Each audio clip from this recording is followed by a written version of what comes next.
Union നേതാവല്ലേ? നിന്നെ എനിക്കറിയാം. നീ ജമാലി, നിന്നെ അറിയാം. എന്താ സാറേ വിശേഷിച്ച്? സലീം എവിടെ? സലീമോ? സൗദിയിൽ നിന്ന് കോടികൾ തട്ടിയെടുത്ത് സലീം. സാർ, സലീമൊക്കെ ഇവിടെ അല്ല താമസം. അത് ഞങ്ങൾക്കറിയാം. സലീം എന്റെ ജ്യേഷ്ഠന്റെ മകനാ. അവൻ ഞങ്ങളെയും കബളിപ്പിച്ച് നടക്കുക. പിള്ളേ സെർച്ച്. Yes, sir.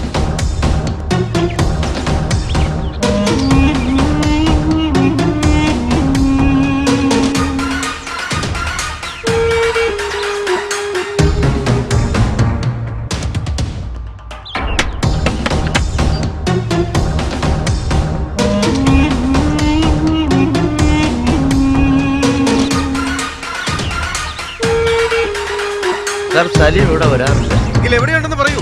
കഴിഞ്ഞ ദിവസം ഞങ്ങൾ അവന്റെ വീട്ടിൽ പോയിരുന്നു. 2 പിള്ളേരെ ആ കിളവിയെ ഇട്ടിട്ട് അവൻ എവിടെയാ കടന്നു കളഞ്ഞിരിക്കുക. സാർ അകത്തും പുറത്തും നോക്കി, എങ്ങും കാണാനില്ല. സാറേ, ഈ വെളുത്ത താടിക്കാരനെ പൊക്കിയാലോ? അപ്പൊ ഞങ്ങളെ വേണ്ടേ സാറുമാർക്ക്? വേണ്ടി വരുവടാ. മുസ്ലിയാരൊരു കാര്യം മനസ്സിലാക്കണം. ഇത് ഞങ്ങളുടെ കയ്യിൽ ഒതുങ്ങുന്ന കാര്യമല്ല, ഇന്റർപോളാ. പ്രതി എവിടെയുണ്ടെങ്കിലും ഞങ്ങൾക്ക് അവനെ പിടിച്ചു കൊടുത്തേ പറ്റൂ. അതുകൊണ്ട് അവനെ കുറിച്ച് എന്ത് വിവരം കിട്ടിയാലും ഞങ്ങൾക്ക് അപ്പോൾ തന്നെ ഇൻഫോം ചെയ്യണം. പറഞ്ഞ മനസ്സിലായല്ലോ?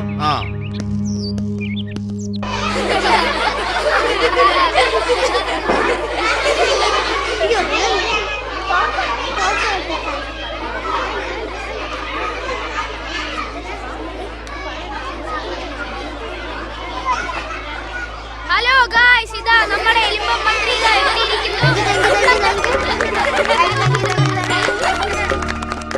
അടുത്ത കലാപരിപാടി ഒരു നൃത്തമാണ്. പ്രശസ്ത ഗായകൻ ജോസഫിന്റെ ഇടത്തിൽ നമ്മുടെ മാഷിന്റെ വളർത്തുപുത്രനായ ജ്യോതിഷ് നൃത്തം ചവിട്ടിക്കൊണ്ട് നമുക്ക് പരിപാടിയിലേക്ക് കടക്കാം. കരുമാടിക്കുട്ടനും നന്ദിനിക്കുട്ടിക്ക് മാറ്റിയതോട്ടുണ്ടായ കല്യാണം, നാദോസ്വരം വേണം, തകില് വേണം, പിന്നെ ആ ചാന്തേട്ടന്റെ തപ്പ് വേണം.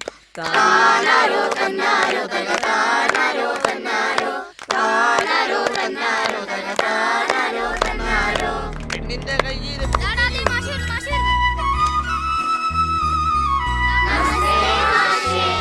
നമസ്തേ നമസ്തേ. എല്ലാവരും ഇരിക്കുക. ഞാൻ കേട്ടു എല്ലാവരുടെയും പാട്ടും നൃത്തവും ബഹളവുമൊക്കെ. മാഷിന് വളരെ സന്തോഷമായി. ഈ പ്രായത്തിലെ ചിരിക്കാനും ബഹളം വെക്കാനുമൊക്കെ കഴിയൂ. നമ്മളിങ്ങനെ ഒത്തുചേരുന്നത് പാടാനും ചിരിക്കാനും നിങ്ങളുടെയൊക്കെ ആശയങ്ങൾ പങ്കുവെക്കുവാനും വേണ്ടി മാത്രമാണ്. നിങ്ങളെയൊക്കെ പഠിപ്പിക്കുവാൻ സ്കൂളുകളിലും ട്യൂഷൻ ഹോമുകളിലുമൊക്കെ നിരവധി അധ്യാപകരുണ്ട്. പക്ഷെ നിങ്ങളെ പാടാനും ആടാനും നൃത്തം ചെയ്യാനും ബഹളം വെക്കുവാനും ഒക്കെ പഠിപ്പിക്കുവാൻ ഈ മാഷ് മാത്രമേ ഉള്ളൂ. നിങ്ങളുടെയൊക്കെ വീടുകളിലും വിദ്യാലയങ്ങളിലും ട്യൂഷൻ ഹോമുകളിലുമൊക്കെ നിങ്ങളുടെ ചിരിക്കും കളിക്കുമൊക്കെ താഴെ വീണിരിക്കുകയാണ്. ഒരു കാര്യം കേൾക്കാം എല്ലായിടത്തും: പഠിക്ക് പഠിക്ക് പഠിക്ക്.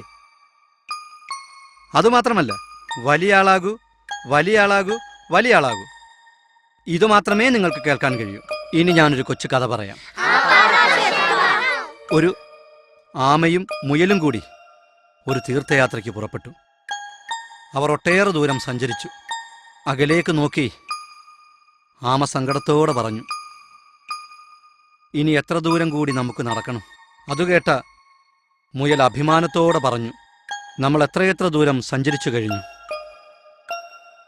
ഇനിയും നമുക്ക് എത്ര ദൂരം മുന്നോട്ട് പോകണം? എത്ര അനുഭവങ്ങളാണ് നമുക്ക് ഇതിലൂടെ പ്രദാനം ചെയ്യാൻ കഴിഞ്ഞത്? ഒരു യാത്രയും പാതി വഴിയിൽ ഉപേക്ഷിക്കാനുള്ളതല്ല. ചുവടുവെച്ചാൽ ചുവടുകളെ വിശ്വസിച്ച് മുന്നോട്ട് പോണം മാഷേ.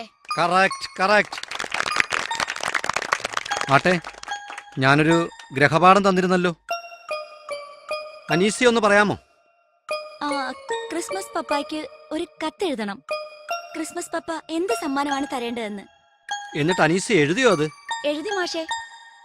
എന്നാ ഒന്ന് വായിക്ക്. വായിക്ക് വായിക്ക് അനീസിയ. എനിക്ക് സമ്മാനമായി ക്രിസ്മസ് പപ്പായെ ഒന്ന് നേരിട്ട് കണ്ടാൽ മാത്രം മതി.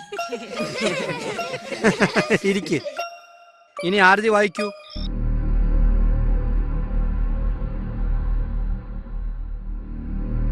ഇതെന്തൊരു കൂത്താ!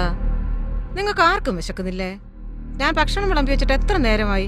കൊച്ചാപ്പാക്ക് വിശക്കുന്നില്ലേ കൊച്ചാപ്പ? ഇക്ക, നിങ്ങൾ ഇങ്ങനെ നടക്കാതെ സമാധാനമായിട്ട് അവിടെ നിരിക്ക. സമാധാനത്തോടെ ഇരുന്നിട്ട് നാളെത്രയായി? കിടന്നിട്ട് ഉറക്കം വരുന്നില്ല. നേരത്തും കാലത്തും ഭക്ഷണം കഴിച്ചിട്ട് എത്ര ദിവസങ്ങളായി? ചേട്ടത്തി അവനെന്തേ? അവൻ അവിടെ കിടക്കുക. ഐഷത്തോ? ഓ, അവളുടെ കാര്യമാ കഷ്ടം. കുട്ടികളെ കാണാതെ നെഞ്ചത്തടിയും നിലവിളിയാ. എല്ലാരും അവളെ തന്നെയാ കുറ്റം പറയുന്നു. ഞാനും പറഞ്ഞിട്ടുണ്ട്. ഓ, വിഷമം കൊണ്ടാടാ. ഒരു പൊട്ടി പെണ്ണ അവള്. അരീഫ, നീ അവിടെ പോയിന്ന് സമാധാനിപ്പിക്കേ. അവൻ അവിടെ ചുരുണ്ടുകൂടി കിടക്കുക.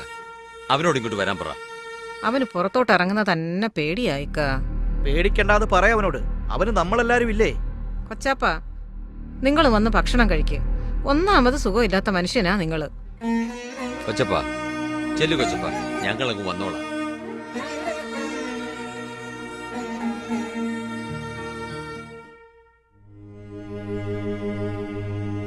കൊച്ചാപ്പ, മോള് കണ്ണീരൊത്തിരി ഒഴുക്കി. ആ, എടാ സലീമേ, നിന്നെ ശാസിച്ചതും തെറി പറഞ്ഞതും നിന്നോട് സ്നേഹമില്ലാഞ്ഞിട്ടല്ല. കുടുങ്ങിപ്പോയി. ഈ കുടുക്കിൽ വീണത് നമ്മുടെ കുടുംബമാ. അതിൽ ഞാനെന്നോ നീയെന്നോ ഉള്ള വ്യത്യാസം ഉദിക്കുന്നില്ല, അല്ലേ കൊച്ചപ്പ? ഇതാടാ മക്കളെ കുടുംബം. തെറ്റെന്നറിഞ്ഞുകൊണ്ട് നമ്മൾ തെറ്റ് ചെയ്യും. ആ തെറ്റിനെ നമ്മൾ മറയ്ക്കുന്നില്ല. നിങ്ങളങ്ങ് വളർന്നെങ്കിലും എന്റെ കൈപിടിച്ചു വളർന്ന മക്കളാണ്. നിങ്ങളിപ്പോഴും എന്റെ കുഞ്ഞുങ്ങൾ തന്നെയാണ്. വളർന്നു വലുതാകുന്ന പല മക്കളും വളർത്തിയവരെ അന്യമാക്കുന്ന ഈ കാലത്ത് ഏത് തീരുമാനത്തിനും നിങ്ങൾ ഈ കൊച്ചാപ്പായെ വിളിക്കുന്നു. പടച്ചവനെ, ഈ സ്നേഹത്തിന് മുന്നിൽ ഈ കൊച്ചാപ്പ തകർന്നു പോകുന്നു മക്കളെ.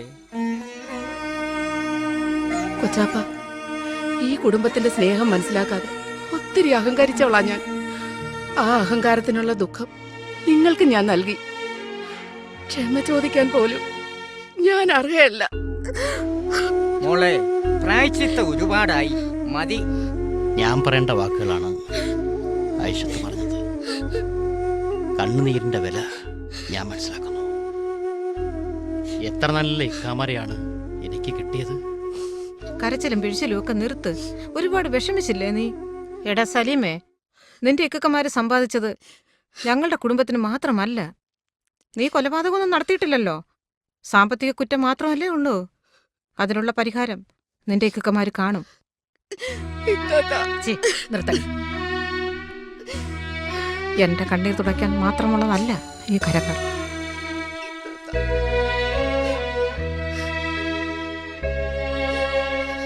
മോളെ ആരിഫ, ഇപ്പോഴാടി കൊച്ചാപ്പായ്ക്ക് വിശപ്പുണ്ടായത്. എടാ വരുന്നടാ മക്കളെ, നമുക്കെല്ലാരും കൂടി ഇരുന്ന് കഴിക്കാം.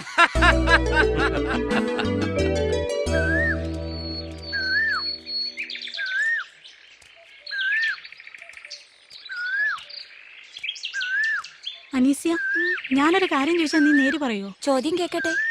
നീ ഒരാളെ പ്രേമിക്കുന്നില്ലേ? അതൊക്കെ നിനക്ക് അറിവുള്ളതല്ലേ. അതിൽ നീ ഉറച്ചു നിൽക്കുന്നുണ്ടോ? നിനക്കിത് എന്തു പറ്റി ആരതി? എനിക്കൊരാളെ ഇഷ്ടമാണ്. അമ്പടി കള്ളി. ആരാത്? കൃഷ്ണരാജ്.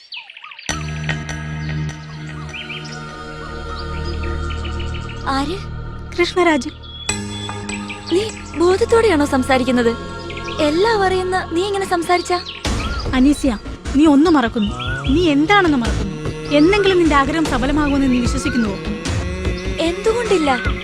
നിങ്ങൾ രണ്ട് സമുദായക്കാരാണെന്നുള്ള ചിന്തയെങ്കിലും വേണ്ടേ? നിന്റെ വാപ്പ സമ്മതിക്കുമോ? നിന്റെ കൊച്ചാപ്പമാർ സമ്മതിക്കുമോ? നിന്റെ സമുദായം സമ്മതിക്കുമോ? ആരതി, ഇല്ലടി, വിട്ടേര്. കൃഷ്ണരാജിനെ നീ മറന്നിരിക്കും. അവനറിയാതെ അവനെ ഇഷ്ടപ്പെട്ടു. എനിക്കവനെ വേണം.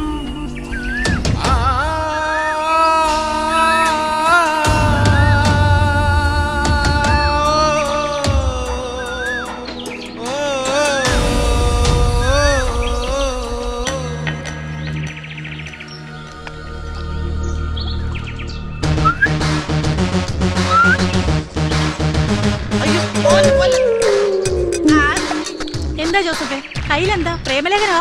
പ്രേമലേഖനമല്ല, എന്റെ മനസ്സ്. ആരൊക്കെ എങ്ങനെ മനസ്സിലായി?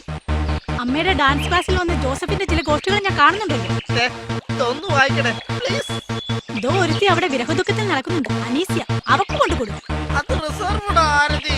എന്നാലേ ഇവിടെ വേക്കൻസി ഇല്ല. എന്റെ ശരീരത്തിന് മാത്രമേ ദുഃഖക്കരമൊക്കെ ഉള്ളൂ. പോടാ. ഞാൻ പറഞ്ഞതിനകത്ത് വല്ല തെറ്റില്ലോ.